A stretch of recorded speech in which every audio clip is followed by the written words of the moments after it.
कारगिल नामा, लद्दाख की हालात हाजिरा की सच्ची तर्जुमानी। जो नैरेटिव्स नेगेटिव सेट करने में कांग्रेस के लोग और बाकी लोग सक्सेस हुआ, तो लोगों को बेवकूफ़ बनाने में सक्सेस हुआ, तो अफसोस ये रहेगा कि लद्दाख के फ्यूचर के लिए जो गवर्नमेंट सेंटर में आ रहा है उनके साथ हमारा भी मैच होकर जाना बहुत ज़रूरी था।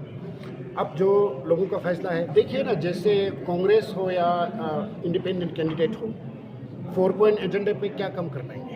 नंबर 1 करना तो सरकार ने है, तो सरकार जब गवर्नमेंट नहीं आ रहा है तो लोगों को बेवकूफ़ बनाने में सक्सेस हुआ ना। अब मैं जब इलेक्शन हो रहा था तो मैं कारगिल में था, वहाँ पे ज़्यादातर पोलिंग बूथ में मैं गया, तो वहाँ का लोगों का फीलिंग ये था, भाई इस बार नहीं आएगा तो कब आएगा, इस बार नहीं तो कब, इस बार तो हमारा आदमी आना चाहिए। तो ये हमारा वाला जो सेंस है, सेंस ऑफ वननेस है, उस बेसिस पे हमारे कारगिल के जो अभी कैंडिडेट हैं हनीफा जान जी, वो जीत रहे हैं। इतने मार्जिन से जीतना कोई आसान बात नहीं है। मैं नहीं समझता हूँ कि आने वाले समय में कोई भी एमपी जीते, इतने मार्जिन से जीतना मुश्किल ही नहीं, नामुमकिन लगता है। तो मैं हनीफा जान जी को दिल से मुबारकबाद देता हूँ। साहब, जिस तरह से अभी जो बीजेपी के जो इलेक्शन इंचार्ज ने कहा कि ख़ासकर इस लोकसभा इलेक्शन में जो है जो इंडिपेंडेंट कैंडिडेट और जो कांग्रेस की कैंडिडेट है खत्ते लद्दाख की आवाम को बेवकूफ़ बना रहा है, तो इस पर क्या कुछ कहेंगे आप? अब जो भी बना रहा है रिजल्ट तो आपके सामने है, जीत रहे हैं कारगिल के हमारे। अब कारगिल तो नहीं कह सकते, लद्दाख पार्लियामेंट्री सीट जो है कारगिल से जो पहले एनसी के प्रेसिडेंट थे वो है। अब इसमें बेवकूफ़ क्या बना रहे हैं मैं ये नहीं समझ सकता हूँ कि कौन क्या बना रहा है। हमने अपने मुद्दों पे लड़ा, कारगिल का अवाम चाहता था कि इस बार हमारे यहाँ से एक बार आए, क्योंकि लास्ट 13 पार्लियामेंट्री सीट में सिर्फ 4 कारगिल को मिले, तो एक था कि सेंस ऑफ वननेस था, इस बार हमारा एक होना चाहिए था। और उसी एस्पिरेशन के साथ कारगिल के आए हुए हमारे लद्दाख के पार्लियामेंट्री सीट पे जो हनीफा जान जी जीत रहे हैं। तो बेवकूफ़ी की बात तो मुझे यहाँ नहीं दिख रहा है। 10 साल में किसने बेवकूफ़ बनाया वो हम सब जानते हैं। मेडिकल कॉलेज हमें नहीं दिख रहा है अभी, इंजीनियर कॉलेज नहीं दिख रहा। उसी तरह अन्य बहुत सारे प्रोजेक्ट्स हैं जो अनाउंस किया गया, लोगों को एश्योरेंस दिया था, ग्राउंड पे कुछ है ही नहीं। तो बेवकूफ़ कौन बना रहा है ये तो लद्दाख के हम जानते हैं, इसलिए रिजल्ट मेरे पीछे बोर्ड पे है। इस पे क्या कुछ कहेंगे सर आप?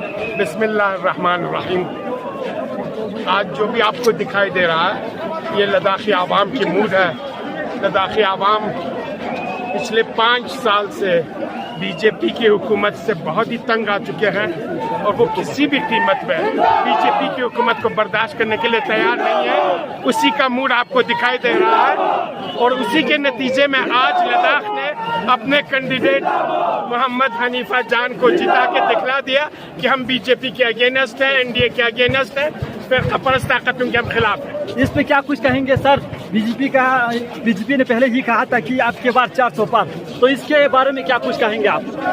हम कुछ नहीं कहेंगे, हिंदुस्तानी आवाम ने बता दिया है कि बीजेपी की जमीन कहाँ पे है। Thank you sir, thank you. जी, हनीफा जान का बड़े मार्जिन से जीतने का सही मकसद जो है कारगिल की यूनाइटी रही है। पूरे हिंदुस्तान के अंदर पिछले 10 सालों में बीजेपी ने जो कारकर्दगी की है उसका सिला हिंदुस्तान के अवाम ने दिया है।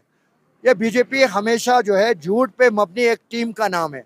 मैं खुद कुछ कई साल पहले बीजेपी का कार्यकर्ता रहा हूँ।